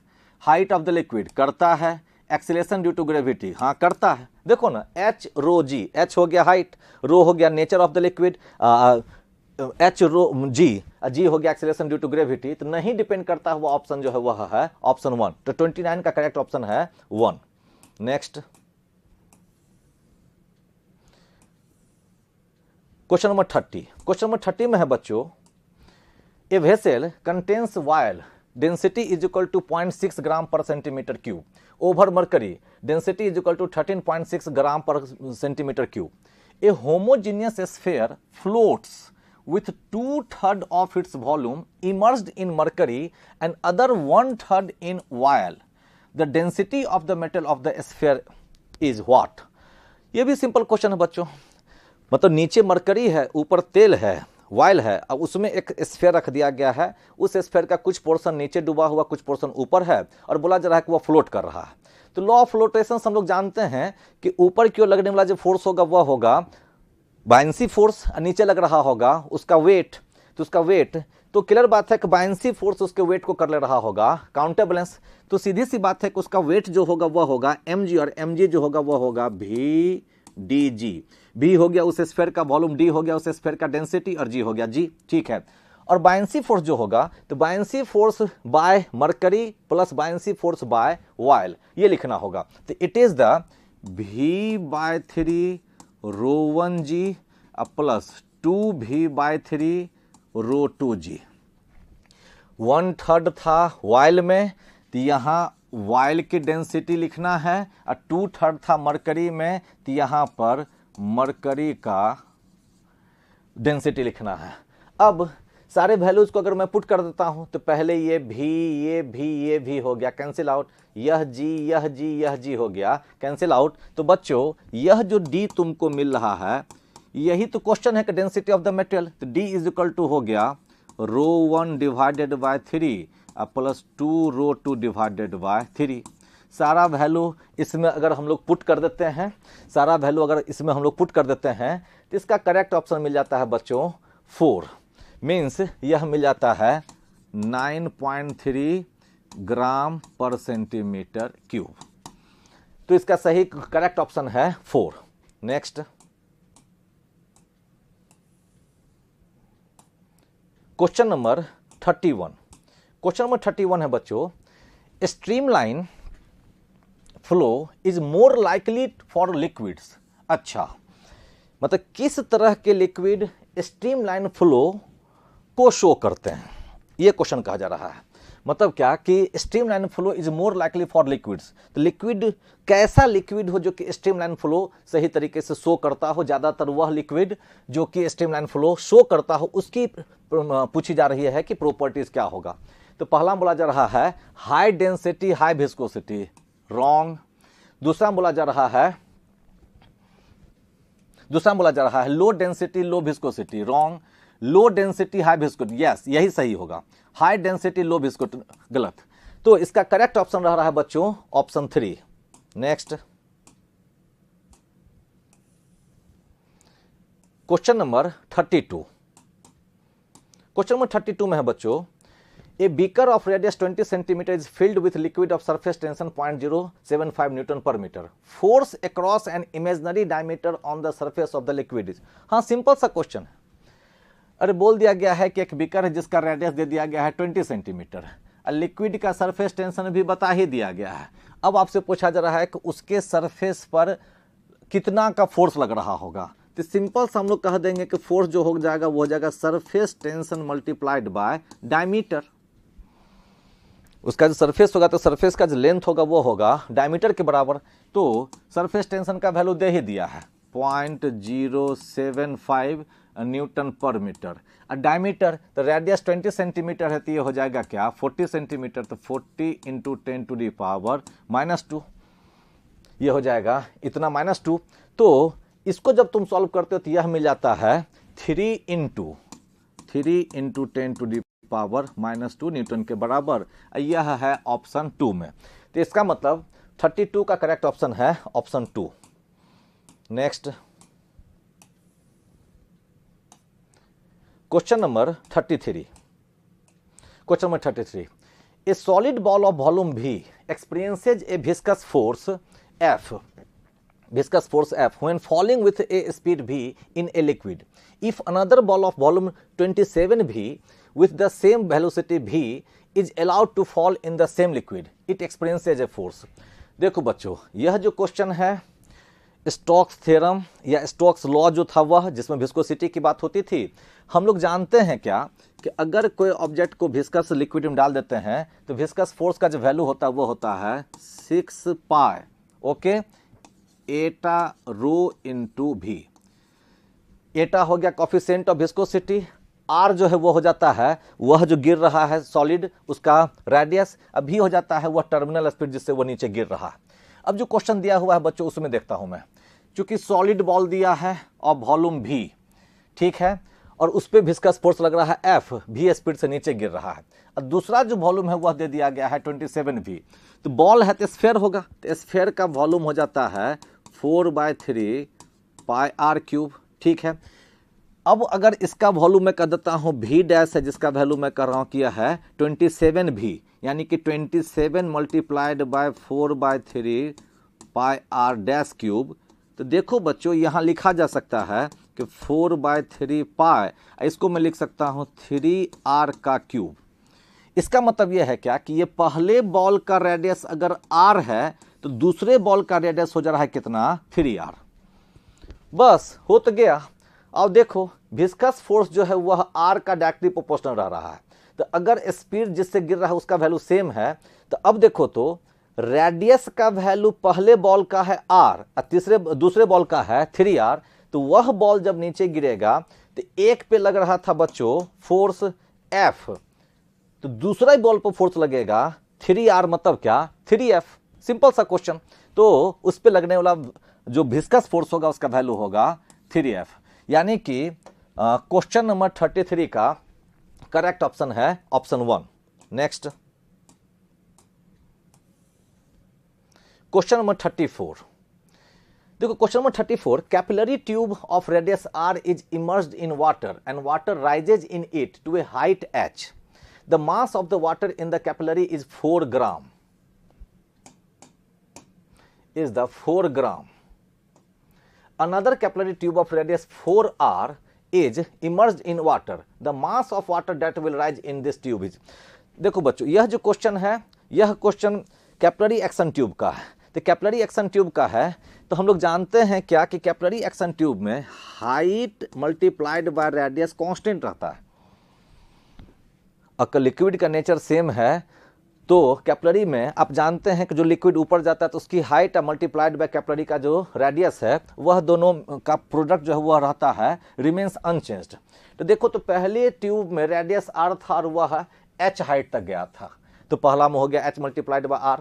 दूसरा में जो मैं बोल रहा हूं तो उसका रेडियस दे दिया गया है 4r, तो उसमें h कितना जाएगा, तो मैं बोल दिया h dash multiplied by 4r। r cancel out हो जा रहा है तो h डैश का वैल्यू हो जा रहा है h डिवाइडेड बाय 4। अब इससे ये पता चल गया क्या कि दूसरा जो कैपिलरी ट्यूब होगा उसमें जो वाटर की जो हाइट जाएगी वह जाएगी, लिक्विड की जो हाइट जाएगी, सॉरी वाटर की जो हाइट जाएगी वह जाएगी h/4। ओके, अब दे दिया गया है क्या कि पहला में जो गया था उसमें जो अमाउंट ऑफ वाटर था वह था 4 ग्राम, तो 4 ग्राम था। तो देखो बच्चों अमाउंट ऑफ वाटर जो निकलता है वो निकलता है कैपिलरी का एरिया h इंटू जी। तो कैपिलरी का एरिया तो पाई r square h multiplied by g, ठीक है। यह दिया हुआ था 4 ग्राम, यह दिया हुआ था 4 ग्राम, ठीक है। तो पाई r square h multiplied by g, इसका वैल्यू मिल गया है 4 ग्राम। अब नए वाले सिचुएशन में r के जगह पर 4r है और h के जगह पर h/4 है, तो उसका वैल्यू अगर मैं निकालूं तो इसे मैं कह देता हूं it will B 1। Second capillary में जो होगा वह हो जाएगा पाई r के जगह पर है 4r का स्क्वायर, h के जगह पर आ जाना है h/4 मल्टीप्लाइड बाय g। तो देखो तो बच्चों यह क्या मिलने जा रहा है, तो यह मिलने जा रहा है पाई, यह हो जा रहा है 16r स्क्वायर, यह हो जा रहा है एच जी डिवाइडेड बाय 4, यह 4 इस 16 को कट करेगा तो यह हो जाएगा 4, तो यह हो जाना है 4 multiplied by pi r square h into g. और इसका वैल्यू अकॉर्डिंग टू क्वेश्चन दिया हुआ है 4 ग्राम, तो 4 मल्टीप्लाइड बाय 4 ये हो जाएगा 16 ग्राम बच्चों। और यह 16 ग्राम मिल रहा है ऑप्शन 4 में। इट मीन्स क्वेश्चन नंबर 34 का करेक्ट ऑप्शन है option 4। Next,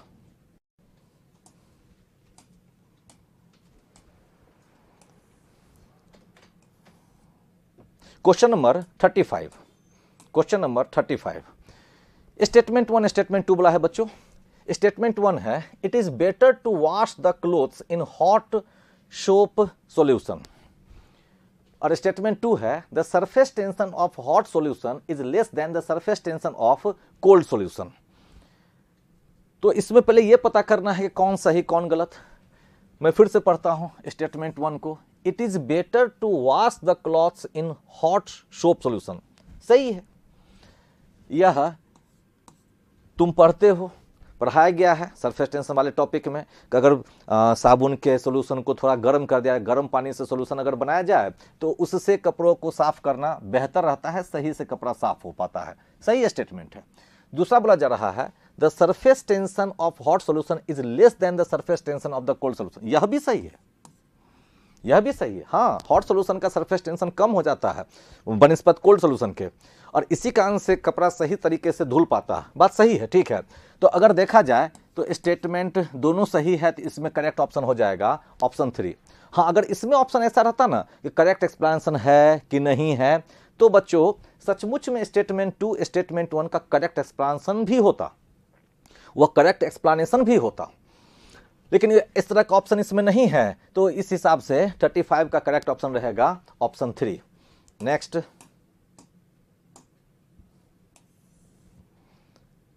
question number 36।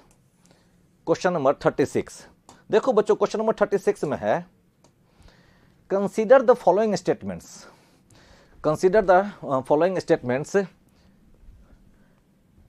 In A streamline flow of liquid. Okay, liquid का स्ट्रीमलाइन फ्लो की बात की जा रही है। पहला स्टेटमेंट है कि the kinetic energies of all particles arriving at a given point are the same. अच्छा, पहले मैं ये पूछ देख लेता हूं, which of the following options is correct. अच्छा, मतलब इसमें सही स्टेटमेंट को ही टिक करना है, ठीक है। तो पहला है the kinetic energy of all particles arriving at a given point are the same. हाँ, स्ट्रीमलाइन फ्लो में तो ये होता है, करेक्ट है ये। स्ट्रीमलाइन फ्लो में तो ये होता है, तुम जानते होगे। दूसरा, the momentum of all particles arriving at a given point are the same. Yes, ये भी होगा, ये भी सही है, स्ट्रीमलाइन फ्लो है, ठीक है। तीसरा है the speed of particles are below the critical velocity. यह भी सही है, हाँ यह भी सही है, क्योंकि the speed of particles are below the critical velocity, critical velocity से कम ही रहता है स्ट्रीमलाइन फ्लो में। ओके। फोर्थ में the fluid is moving in the form of layers of same velocity. नहीं, यह गलत हो जाएगा, यह गलत हो जाएगा। लेयर का बात स्ट्रीमलाइन फ्लो में नहीं होता है। ओके, तो अगर मैं इसको चेक करना शुरू करूं तो 1 गलत है, 3 गलत है, 2 सही है, 4 भी गलत है। तो इसका करेक्ट ऑप्शन है बच्चों ऑप्शन 2। तो क्वेश्चन नंबर 36 का करेक्ट ऑप्शन है ऑप्शन 2। नेक्स्ट,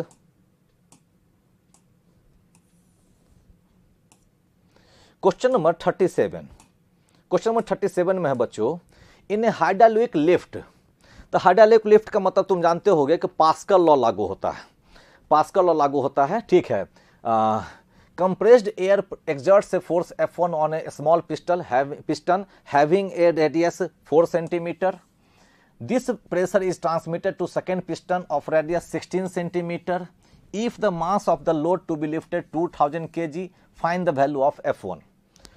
तो पास्कल लॉ ये कहता है कि हाइड्रोलिक लिफ्ट में दोनों तरफ का प्रेशर बराबर रहता है। मीन्स लेफ्ट एंड पे जो प्रेशर होगा F1/A1 और राइट पिस्टन पे जो होगा F2/A2 दोनों बराबर होगा। हम लोग से पूछा जा रहा है F1 का वैल्यू क्या होगा। तो बच्चों F1 का वैल्यू हो जाना है simply A1/A2 multiplied by F2। A1 देखो क्या दिए हुए है, तो लेफ्ट का दिए हुए था 4 सेंटीमीटर, तो पाई आर स्क्वायर, तो पाई आर 4 × 4 × 10⁻⁻⁴ डिवाइडेड बाय A2 जो है 16 सेंटीमीटर, तो पाई आर स्क्वायर, तो 16 इंटू 10 टू दी पावर -4, ये हो गया A1 बटे A2। और F2 जो है वह है 2000 kg का लोड, मीन्स उसका वेट, तो ये हो जाना है क्या 2000 मल्टीप्लाइड बाय 10, ये हो जाएगा मल्टीप्लाइड बाय 10। जब इसको तुम सॉल्व करते हो बच्चों, तो इसमें तुमको इसको सॉल्व करने के बाद ऑप्शन नंबर 4 आता है 1250 न्यूटन, यानी कि इसका करेक्ट ऑप्शन है ऑप्शन 4। सिंपल पास्कल लॉ का ये क्वेश्चन था, तो क्वेश्चन नंबर 37 का करेक्ट ऑप्शन है 4। Next question number 38। Question number 38 में है बच्चों, a liquid is filled up to a height of 80 centimetre in a cylindrical vessel. मतलब क्या कि यह एक ऐसा वेसल है, कंटेनर है, इसमें कह दिया गया क्या लिक्विड भरा हुआ, इसमें लिक्विड भरा हुआ है, ठीक है, और भरा हुआ है तो 80 सेंटीमीटर के हाइट तक इसमें लिक्विड भरा हुआ, ठीक है। अब बोला जाता है speed of liquid coming out of a small hole at the bottom. अच्छा, मतलब बोला जा रहा है क्या कि इसके बॉटम में यहां पर एक होल दे दिया गया है, तो वाजिब इससे जो है वह लिक्विड बाहर निकलेगा। तो ये जो लिक्विड बाहर निकलेगा इसका स्पीड का वैल्यू क्या होगा? तो नो प्रॉब्लम, ये तो आपको पढ़ाया ही गया है कि इसका जो स्पीड का जो वैल्यू होगा वह होगा √2gh, √2gh। तो बच्चों ये हो गया 2, g का वैल्यू क्वेश्चन में दे दिया है 10, h का वैल्यू दिया हुआ है 80 सेंटीमीटर, तो it is 80 multiplied by 10 to the power -2, 10 to the power -2। तो इसे तुम सॉल्व करते हो तो यह तुमको मिल जाता है 4 मीटर पर सेकेंड, और सही ऑप्शन है इसमें ऑप्शन 2। इसका मतलब कि क्वेश्चन नंबर 38 का करेक्ट ऑप्शन है ऑप्शन 2। नेक्स्ट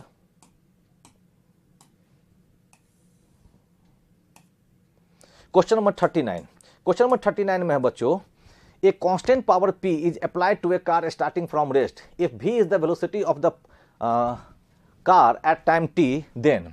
अच्छा, पावर दे दिया है कांस्टेंट, तो देखो बच्चों हम लोग जानते हैं क्या कि पावर इज इक्वल टू लिखा जा सकता है एफ भी, एफ को लिखा जा सकता है ma, ओके, और फिर ये तो हो गया m भी, और a को लिखा जा सकता है dv बटे dt। It means that p can be written as mv dv बटे dt। तो अगर मैं इसे ऐसे लिखूं p dt is equal to mv dv, okay, या इसको मैं उलट के लिखता हूं mv dv is equal to p dt। अब दोनों तरफ अगर मैं इंटीग्रेट करता हूं तो m तो बाहर आ जाएगा, ये लिखा जाएगा v² डिवाइडेड बाय 2, ये p बाहर आ जाएगा तो dt का हो जाएगा t, dt का हो जाएगा t, तो dt का हो जाएगा t। तो हम लोग देख पा रहे हैं क्या कि v और p के बीच का इस तरह का रिलेशन है, v और t के बीच का, तो सीधी सी बात है कि v² वेरीज एज t, तो it means that v varies as t पे पावर हाफ। इसका करेक्ट ऑप्शन दिख रहा है ऑप्शन 4, तो 39 का सही ऑप्शन दिख रहा है option 4। Next question number 40। Question number 40 में बोला जा रहा है बच्चों, a particle of mass 10 gram moves along a circle of radius 8 cm with a constant tangential acceleration. What is the magnitude of this acceleration if the kinetic energy of the particle becomes equal to इतना joule by the end of third revolution after the beginning of the motion? हाँ ठीक है, एक circle पे एक particle move कर रहा है, सर्किल का वैल्यू, रेडियस का वैल्यू दे दिया है 8 सेंटीमीटर, और एक्सीलेशन जो है, टेंजेंशियल एक्सीलेशन जो है वह कांस्टेंट है। तो बोला जा रहा है क्या कि जब वह तीसरा रिवोल्यूशन खत्म कर रहा है तो उस समय उसकी काइनेटिक एनर्जी इतनी है। तो मैं उस समय अगर काइनेटिक एनर्जी k को लिख देता हूं हाफ mv स्क्वायर, तो इसका वैल्यू दे दिया है 32 multiplied by 10 to the power -4 joule. तो बच्चों यहां से भी निकाली जा सकती है, तो यह हो जाएगा 2 multiplied by 32 into 10 to the power -4 और डिवाइडेड बाय m का वैल्यू दिया है 10 ग्राम, तो ये हो जाएगा 10 टू द पावर -3, ये अंडर रूट मिल गया कि जब थर्ड रिवॉल्यूशन वह पूरा कर रहा है तो उस वक्त इसके घूमने का स्पीड इतना है, उस वक्त इससे घूमने का स्पीड इतना है, ठीक है। अब पूछा जा रहा है क्या कि ये बताओ कि एक्सीलेशन का वैल्यू क्या होगा। तो देखो तो थर्ड रिवोल्यूशन चलते चलते में एस का वैल्यू क्या हो गया होगा, तो 3 मल्टीप्लाइड बाय 2 पाई आर, यानी ये हो गया होगा 6 पाई आर, तो ये हो गया 6 पाई के जगह पर 3.14, और आर का वैल्यू दिया है बच्चों 8 सेंटीमीटर, तो 8 इंटू 10⁻⁻², ठीक है। तो इतना मीटर वह मूव कर चुका है। तो चूंकि कांस्टेंट टेंजेंशियल एक्सीलरेशन है, तो क्यों ना मैं यूज कर लूं वी स्क्वायर बराबर यू स्क्वायर प्लस 2as, और एक जगह मैं कह दूं किया है टेंजेंशियल एक्सीलरेशन। तो बच्चों टेंजेंशियल एक्सीलरेशन का वैल्यू हो जाना है v square divided by 2s, v square divided by 2s।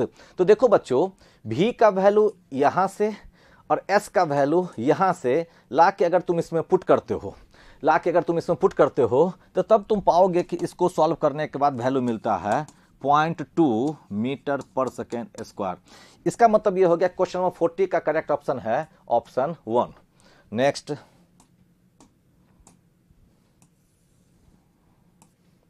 Question number 41।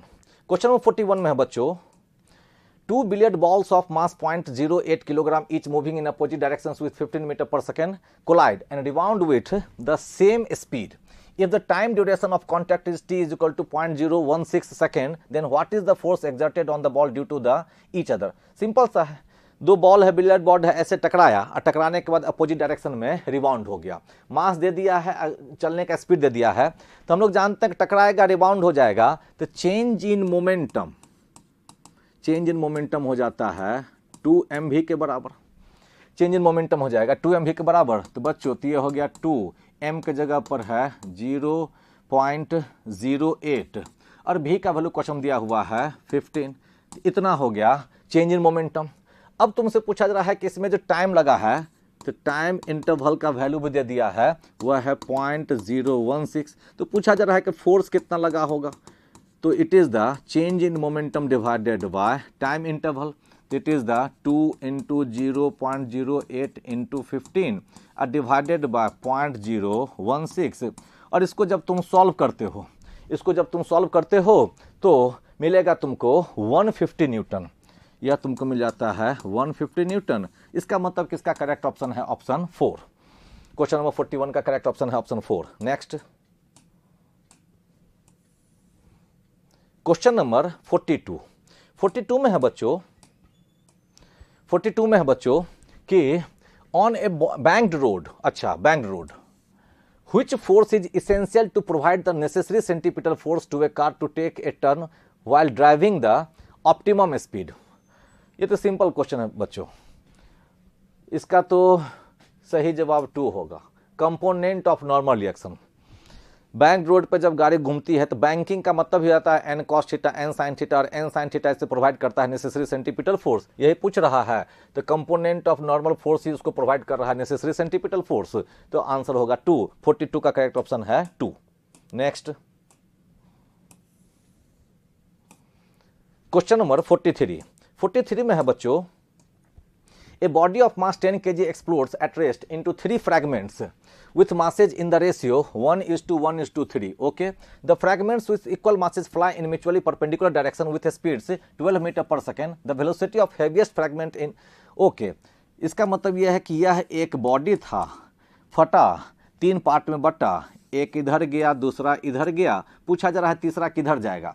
तो हम लोग जानते हैं कि एक्सप्लोजन भी हो जाता है example of linear momentum conservation law. तो अगर इधर एक गया है, दूसरा इधर गया, तो तीसरा निश्चित रूप से इधर गया होगा। मैं मान लेता हूं कि इसका मास m है, इसका मास m है, तो तीसरे वाले का मास 3m है। ओके, अब तीनों का जोड़ दे दिया था 10 kg, तो इसका मतलब हो गया क्या कि 5m का वैल्यू है 10 kg, तो m बराबर हो जा रहा है 2 kg और 3m बराबर हो जा रहा है 6 kg। ओके बच्चों, अब हम लोग जानते हैं क्या लीनियर मोमेंटम कंजर्व रहने वाला है, तो फटने के पहले का लीनियर मोमेंटम 0, तो फटने के बाद का लीनियर मोमेंटम, तो सीधी सी बात है क्या कि P final is equal to P initial is equal to 0। तो P फाइनल जो निकलेगा, तो इन दोनों का मोमेंटम, इसका मोमेंटम इधर की ओर है, इसका मोमेंटम इधर की ओर, इन दोनों का रिजल्टेंट मोमेंटम जो होगा वो इधर की ओर होगा। ओके, और इसी के बराबर इक्वल एंड अपोजिट हो जाएगा इस तीसरा का मोमेंटम, क्योंकि तीनों का मोमेंटम का वेक्टर सम होना चाहिए 0।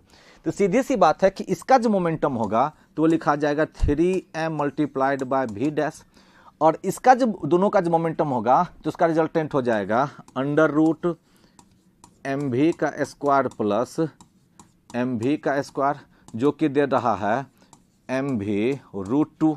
तो बच्चों यह m कट कर दिया जाए तो v डैश बराबर मिल जा रहा है बच्चों v रूट 2 डिवाइडेड बाय 3। क्वेश्चन में v का वैल्यू दे दिया था 12 मीटर पर सेकेंड, तो 12 रूट 2 डिवाइडेड बाय 3 ये सॉल्व होकर देता है 4 रूट 2 मीटर पर सेकेंड, और 4 रूट 2 मीटर पर सेकेंड मिल रहा है ऑप्शन 3 में। तो 43 का करेक्ट ऑप्शन है ऑप्शन 3। नेक्स्ट 44 में है बच्चों systematic errors can be negative only, positive only, either positive और नेगेटिव, नन ऑफ दिस। ये तो सिंपल फैक्चुअल क्वेश्चन है। अरे सिस्टमेटिक एरर पॉजिटिव भी हो सकता है और नेगेटिव भी हो सकता है, जिसका सही ऑप्शन होगा 3। तो 44 का करेक्ट ऑप्शन है 3। नेक्स्ट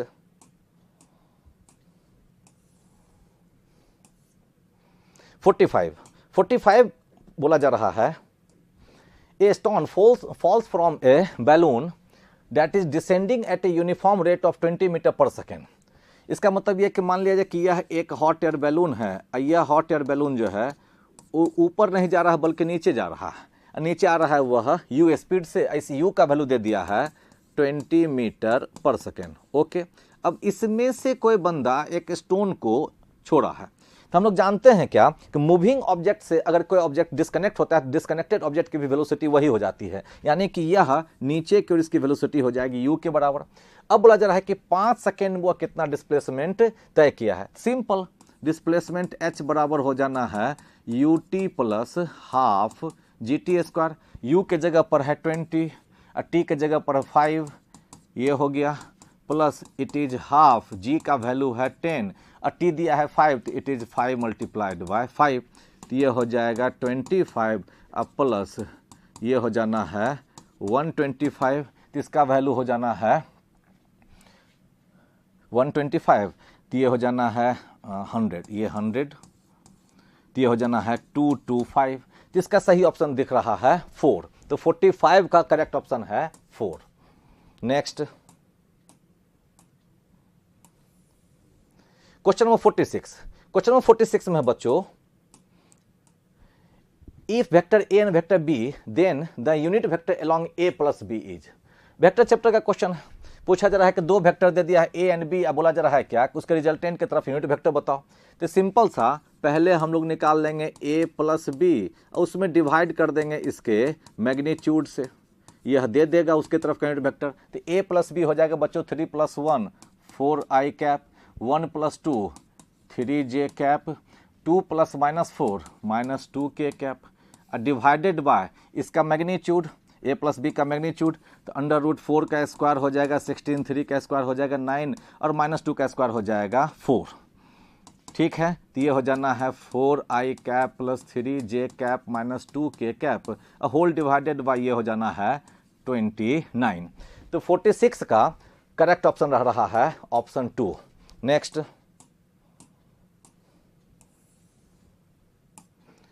47 में है बच्चों choose the correct option given below. Correct option चुनना है तो मैं पढ़ता हूं 47 में if speed of a body in A curved path is constant it has 0 acceleration. बोला जा रहा है क्या कि if speed of the body in A curved path is constant it has 0 acceleration. गलत है, कर्व्ड पाथ है तो एक्सीलरेशन 0 नहीं होगा, एक्सीलरेटेड मोशन होगा। When a body moves on a curved path with a constant speed it has acceleration perpendicular to the direction of motion. सही है। Magnitude of the centripetal acceleration is v²/r। सही है। Centripetal acceleration is directed away from the centre. गलत है। तो इसमें 2 और 3 correct statement है जो कि दिख रहा है हम लोग को ऑप्शन 1 में ही। तो क्वेश्चन नंबर 47 का करेक्ट ऑप्शन है ऑप्शन 1। Next question number 48। तो question number 48 A block of mass 8 kg okay is suspended through the two light spring balances A and B, then A and B will read respectively. Simple सा question है। अरे इससे यह लटका दिया गया है, सस्पेंड करवा दिया, तो 8 kg, तो इसका रीडिंग हो जाना है 8 kg, इसका रीडिंग होना है 8 kg plus spring balance B का मास। लेकिन B तो लाइट है, तो वाजिब है A की भी रीडिंग हो जाएगी कितनी, 8 kg, इसकी भी रीडिंग हो जाएगी 8 kg। तो इसका मतलब है कि दोनों का हो जाना है 8 kg 8 kg। तो इसका करेक्ट ऑप्शन दिख रहा है option 4। Next question number 49। Question number 49 में है बच्चों, horizontal force of 20 Newton is necessary to just hold a block stationary against a wall. The coefficient of friction between the block and the wall is 0.4. The weight of the block is, no problem। देखो इस पे नीचे की ओर force लग रहा होगा, इसके wait के बराबर, इसको प्रिवेंट कर रहा होगा फ्रिक्शन फोर्स। इस पे जो नॉर्मल फोर्स लग रहा होगा वह निश्चित रूप से लग रहा होगा ये 20 न्यूटन के बराबर। तो अगर चाहते हो कि यह नीचे ना गिरे तो इस Fs मैक्स का वैल्यू निश्चित रूप से रहना चाहिए mg के बराबर। तो आप कहते हैं कि इस Fs मैक्स का वैल्यू होना चाहिए mg के बराबर, है क्लियर। और आप जानते हैं कि Fs मैक्स जो होगा, Fs मैक्स जो होगा वह होगा म्यू इंटू एन के बराबर। तो mg का वैल्यू होना चाहिए म्यू इंटू एन के बराबर। mg ही पूछा जा रहा है, तो क्लियर बात है क्या कि ये हो जाएगा म्यू। तो म्यू का वैल्यू दिया हुआ है क्वेश्चन में 0.4, और n अभी आपने बताया है कि यह है 20, तो ये हो जाना है ऐसे, तो ये हो जाएगा 8, यानी कि mg का वैल्यू मिल रहा है 8 न्यूटन, 8 न्यूटन, जो कि ऑप्शन दिख रहा है 1 में। तो इसका करेक्ट ऑप्शन है option 1। Next question number 50। Question number 50 देखो बच्चों, क्वेश्चन नंबर 50 में क्या है, तो क्वेश्चन नंबर 50 में है a ball is thrown upward with some angle with vertical and it returns to ground describing a parabolic path. Projectile motion, projectile motion angle vertical से बता दिया है, हम लोग हॉरिजॉन्टल से बता के पढ़ाते रहते हैं, ठीक है। तो पैराबोलिक पाथ पे वो चला है। अब बोला जरा which of the following has the same value at the time of throw and the time of return to the ground. Okay, तो पूछा जा रहा है क्या, kinetic energy of the ball. हाँ सही है, क्योंकि जिस स्पीड से उछालते हैं आप उसी स्पीड से आके गिरता है, तो kinetic energy initial kinetic energy final same होगा, तो यह तो करेक्ट है। Speed of the ball correct है। Vertical component of the velocity नहीं, गलत होगा। Horizontal component of the velocity सही होगा। तो बोला जरा इसमें करेक्ट ऑप्शन कौन है, तो 1 2 4 वाला जो ऑप्शन दिख रहा है, तो 1 2 4 वाला ऑप्शन दिख रहा है 3 में, तो इसका करेक्ट ऑप्शन है ऑप्शन 3। तो बच्चों क्वेश्चन नंबर 50 तक का यह सॉल्यूशन हो गया। आज इतना ही तक। नेक्स्ट एग्जाम के लिए best of luck. Thank you.